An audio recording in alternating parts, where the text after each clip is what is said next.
Par une note de service datée du 13 décembre 2024, le ministre de l'Administration territoriale, de la décentralisation et de la chefferie coutumière, Awateo Dabalo, somme les préfets de prendre des mesures fermes pour expulser les occupants installés aux abords immédiats des établissements scolaires et des centres de formation technique et professionnelle.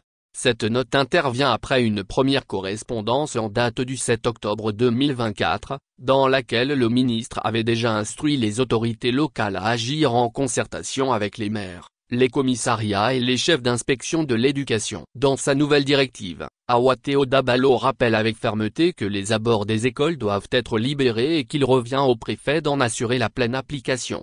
Par correspondance N-03744//mat-ksg date du 7 octobre 2024, je vous ai demandé de prendre les dispositions nécessaires en collaboration avec les maires des communes, les commissariats et les chefs d'inspection de l'éducation de vos différentes préfectures pour fermer et expulser les occupants des abords immédiats des établissements scolaires et centres de formation technique et professionnelle, souligne la note.